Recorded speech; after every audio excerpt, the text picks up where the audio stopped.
CH40 city Hunter team Aarav ने इधर उधर देखा और तभी उसे याद आया कि उसके बैग में एक काली हुडी और मास्क पड़ा है। आरव के लिए अपना हुलिया बदलना कोई मुश्किल काम नहीं था। उसने हुडी और काला मास्क पहन लिया। हुडी पहनने से उसका पूरा लुक ही बदल गया था और चेहरे पर मास्क पहन लेने के कारण उसका पूरा चेहरा बदल गया। अब तो कोई भी उसे नहीं पहचान सकता था। वो जल्दी ही 23rd फ्लोर पर पहुंच गया, जहां सिटी हंटर टीम के इंटरव्यू चल रहे थे। वहां जाते ही उसकी नजरें लोगों की लंबी लाइन पर पड़ी, जो सिटी हंटर टीम में शामिल होने के लिए आए थे। इतनी लंबी लाइन देखते ही आरव के पसीने छूट गए। लाइन तो किसी सरकारी ऑफिस की लाइन से भी लंबी थी। लेकिन मेरे पास लाइन में लगने के अलावा और कोई चारा भी तो नहीं था, आरव ने सोचा। पहले तो मैं इंटरव्यू का पहला लेवल पास करता हूँ, फिर आगे सोचूंगा। देखने से तो ऐसा लग रहा है कि एक बहुत सुंदर लड़की इंटरव्यू ले रही है। भगवान, आप तो बहुत अच्छे हैं, अभी से मुझ पर मेहरबान हैं, आरव ने खुशी से कहा। ये सारे मैजिशियंस किसी भी काम के नहीं हैं। क्या इन बेवकूफों को ये लगता है कि हम सिटी हंटर टीम के मैजिशियंस को सिर्फ बैठकर खाने के पैसे दिए जाते हैं? इन्होंने तो इंटरव्यू का मजाक बना रखा है, एक लंबे चौड़े आदमी ने गुस्से से लाल होकर कहा। कैप्टन, आप बिल्कुल भी परेशान न हो, हमारी टीम में शामिल होने के लिए कई सारे मैजिशियंस यहाँ आए हुए हैं। हमें कोई न कोई अच्छा मैजिशियन तो मिल ही जाएगा, एक स्टाइलिश कैप लगाए हुए इंसान ने कहा। कैप्टन, इस मैजिशियन का रेज्यूमे बहुत अच्छा है।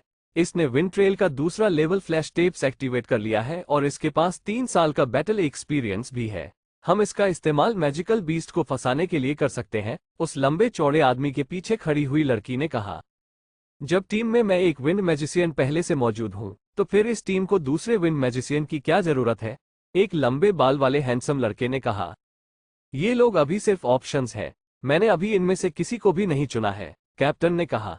सच तो ये है कि जितने भी बड़े बड़े मैजिशियंस हैं, उन्होंने अपना खुद का स्क्वाड बना लिया है और इसलिए यहाँ बड़े बड़े मैजिशियंस बहुत कम आते हैं। मैं तो कहता हूँ कि हमें उस फायर मैजिशियन को अपनी टीम में शामिल करने के बारे में सोच लेना चाहिए। वो बेहद चालाक है और अपने फायर एलिमेंट से मैजिकल बीस्ट का सामना भी कर सकता है। आपका इस बारे में क्या ख्याल है? कैप्टन ने लंबे बाल वाले हैंडसम विंड मैजिशियन से कहा। मुझे लगता है कि अब हमारे पास यही एक रास्ता है, कैप्टन ने हार मानते हुए कहा। जैसे ही कैप्टन ने अपनी बात पूरी की, एक लड़की उनकी तरफ बहुत तेजी से आई और उनसे टकरा गई। ये वही लड़की थी जो मैजिशियंस का इंटरव्यू ले रही थी। सॉरी सर, सॉरी, वो लड़की इतनी तेज भाग कर आई थी कि उसके गाल लाल हो गए थे। सर, एक समनिंग मैजिशियन हमारी टीम में शामिल होना चाहता है, उसने हंसते हुए कहा। क्या ये सच है? चलो वहीं चलकर देखते हैं। समनिंग मैजिशियन का नाम सुनते ही उस हटे कट्टे कैप्टन की एनर्जी वापस आ गई थी। स्क्वाड के बाकी लोगों की आंखें भी चमक उठी। उनकी सिटी हंटर टीम शहर में बहुत फेमस थी, लेकिन इसका मतलब ये नहीं था कि समनिंग मैजिशियंस उनकी टीम में शामिल होने के लिए आते थे। समनिंग मैजिशियंस हमेशा एलीट हंटर स्क्वाड में शामिल होते थे, क्योंकि हर एलीट स्क्वाड छोटे से छोटे समनिंग मैजिशियंस को भी अपने स्क्वाड में शामिल कर लेता था। ऐसा इसलिए था क्योंकि समनिंग मैजिशियंस बहुत कम होते थे। अगर उन्हें मशाल लेकर भी ढूंढा जाता तो भी वो नहीं मिलते।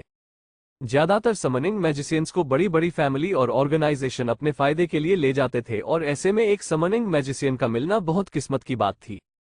क्या यही है वो समनिंग मैजिशियन? कैप्टन बेकार मैजिशियंस को देखकर थक चुका था, इसलिए जल्द से जल्द एक अच्छे मैजिशियन को अपनी टीम में शामिल करना चाहता था। जी कैप्टन, यही है। क्या आप खुद इसका इंटरव्यू लेंगे? उस लड़की ने हिचकिचाते हुए पूछा। इंटरव्यू? तुम किस इंटरव्यू की बात कर रही हो? कैप्टन ने उस लड़की की तरफ मुड़कर कहा।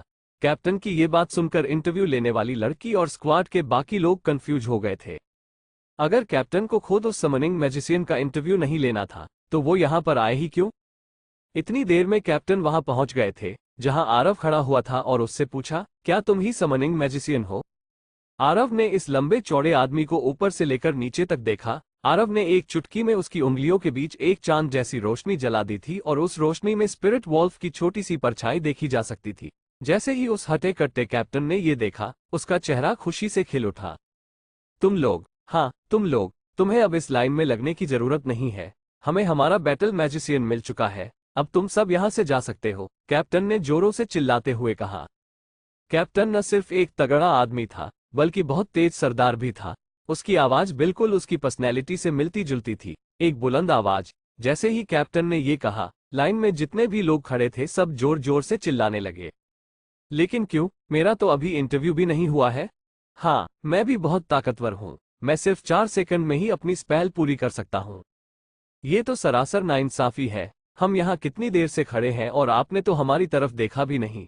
आपने तो उस लड़के का इंटरव्यू भी नहीं लिया। आप ऐसा नहीं कर सकते, ये बिल्कुल गलत है। सभी लोग अपने अपने तरीके से शिकायतें कर रहे थे। वो सब यहाँ इस टीम में शामिल होने की उम्मीद लेकर आए थे। क्या तुम सब में भी कोई समनिंग मैजिशियन है? तो मैं उसको भी बिना इंटरव्यू लिए अपनी टीम में शामिल कर लूंगा, कैप्टन ने जोर से चिल्लाते हुए कहा। कैप्टन की बात सुनते ही सबके मुंह खुले के खुले रह गए थे। क्या समनिंग एलिमेंट? क्या ये सच है? एक मैजिशियन ने कहा। एक समनिंग मैजिशियन यहाँ आकर हमसे हमारी रोजी रोटी छीन रहा है। अब एक समनिंग मैजिशियन आने के बाद तो इंटरव्यू जैसा कुछ बचता ही नहीं है। चलो भाई, यहाँ से चलते हैं। अब कहीं और जाकर अपनी दाल गलाएंगे। समनिंग मैजिशियन का नाम सुनते ही सब हार मानकर वहां से चले गए थे।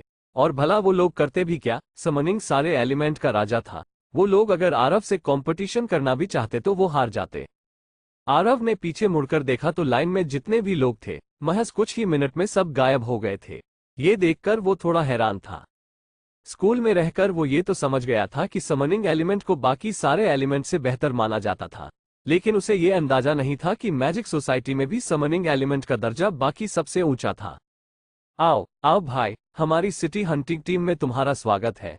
मैं इस सिटी हंटर टीम का कैप्टन और एक फायर मैजिशियन विक्रांत हूँ, उस लंबे चौड़े कैप्टन ने बताया। मेरा नाम रिया है, मैं एक वोटर मैजिशियन हूँ, एक छोटी हाइट की लड़की ने मुस्कुराते हुए कहा।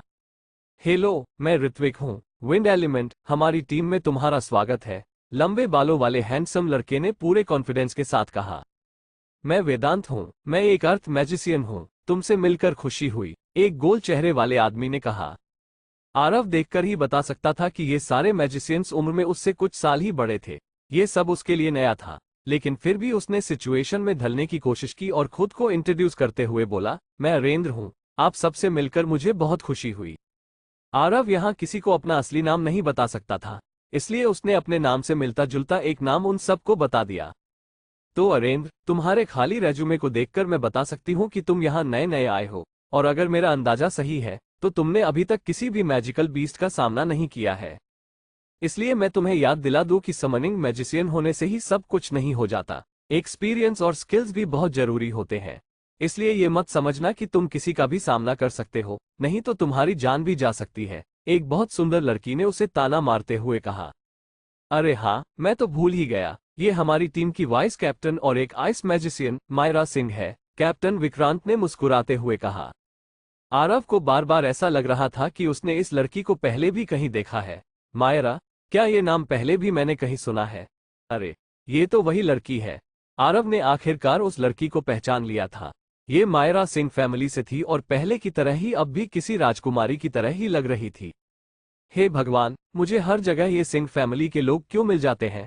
ये तो अच्छा हुआ कि मैंने अपना हुलिया बदल लिया है, नहीं तो आज पता नहीं क्या होता। अब तो जल्द से जल्द मुझे इस शहर से पीछा छुड़ाना होगा, आरव ने मन ही मन कहा। आरव को सिटी हंटर टीम में शामिल कर लिया गया था और वो बहुत खुश था। यही एक रास्ता था जो उसे जल्द से जल्द एक इंटरमीडिएट मैजिशियन बना सकता था और साथ ही साथ उसे मैजिकल बीस्ट से लड़ने का अच्छा खासा एक्सपीरियंस भी हो जाता। लेकिन यहाँ वो आरव बनकर नहीं रह सकता था, नहीं तो सिंह फैमिली के लोग उसका जीना हराम कर देते। इसलिए अपनी असली पहचान छुपाने के लिए उसने अपना नाम आरव से अरेंद्र रख लिया था और हुलिया भी बदल लिया था। आरव का सिटी हंटर टीम के साथ काम करने का आज पहला दिन था और सब उससे बिल्कुल अपने छोटे भाई की तरह ही बर्ताव कर रहे थे।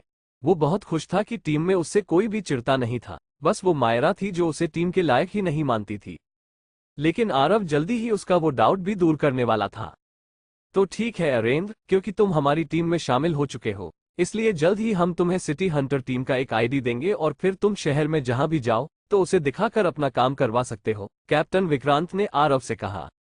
क्या कैप्टन, मुझे आईडी मिलेगी? आरव ने हैरान होकर पूछा।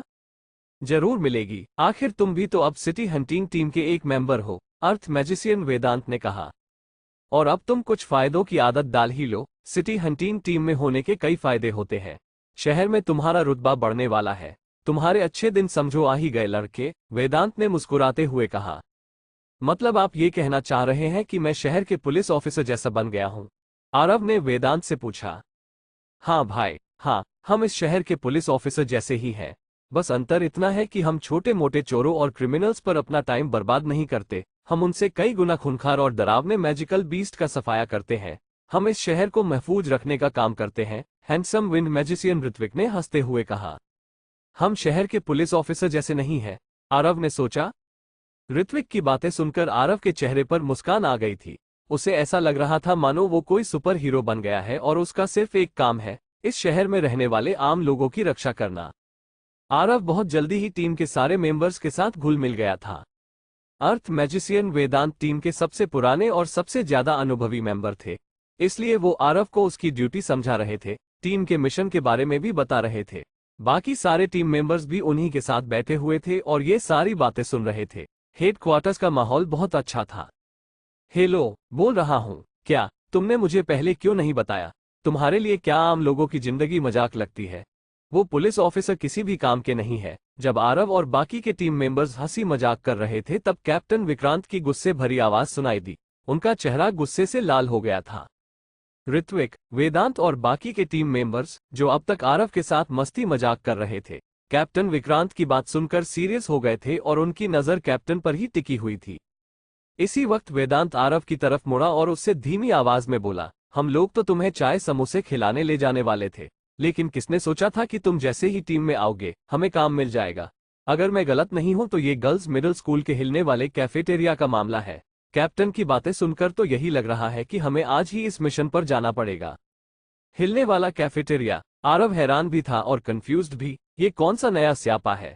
मैंने तो कभी नहीं सुना किसी हिलने वाले कैफेटेरिया के बारे में। खैर, मेरे लिए तो अच्छा ही है। जितनी जल्दी मैं जितने ज्यादा मिशंस पूरे करूंगा उतने जल्दी ही मैं अपना स्टार डस्ट टूल अपग्रेड कर पाऊंगा। आरव सोच में पड़ गया था। सुनो, मैं तुम्हें पूरा केस शुरू से बताता हूँ। गर्ल्स स्कूल का कैफेटेरिया हर रात हिलता है। मतलब मान लो वहां रहने वाले लोगों को ऐसा महसूस होता है कि वहां भूकंप आ रहा हो, लेकिन ये सिर्फ उतनी ही जगह में होता है जहां ये कैफेटेरिया है, बाकी कहीं नहीं। पहले तो स्कूल वालों को लगा कि आसपास ही कंस्ट्रक्शन चल रहा होगा, इसलिए ऐसा हो रहा था, लेकिन जब उन्होंने जांच पड़ताल की तो पता लगा कि वहां आसपास कहीं भी कोई कंस्ट्रक्शन का काम नहीं हो रहा था। और सबसे ज्यादा ध्यान देने वाली बात तो ये थी कि गर्ल्स मिडिल स्कूल की लड़कियों में एक अफवाह फैली हुई थी। वेदांत ने फुसफुसाते हुए आरव को सब कुछ समझाया। अफवाह फैली हुई थी? एक मिनट, आपने उस स्कूल का क्या नाम बताया? आरव को जैसे ही कुछ याद आया उसने पूछा। क्रिस्टलेवल गर्ल्स मैजिक स्कूल, वो एक बहुत फेमस स्कूल है। उन सबकी जान खतरे में है, इसलिए शायद आज ही हमें इस मिशन पर जाना होगा, वेदांत ने फिर से सीरियस होते हुए कहा। आरव के लिए ये बहुत बड़ा झटका था। ऐसा इसलिए क्योंकि उसकी छोटी बहन अनन्या भी इसी मैजिक स्कूल में पढ़ती थी और 2 महीने पहले जब आरव ने उसे फोन पर बात की थी तो अनन्या ने उसे बताया था कि उसके स्कूल का कैफेटेरिया बहुत डरावना है, और अब वेदांत कह रहा था कि उस स्कूल में आने वाले सारे लोगों की जान खतरे में थी। आरव के लिए उसकी छोटी बहन अनन्या ही सब कुछ थी। उसने हमेशा आरव का साथ दिया था, इसलिए आरव ने भी उससे वादा किया था कि वो कभी भी उस पर कोई भी आंच नहीं आने देगा।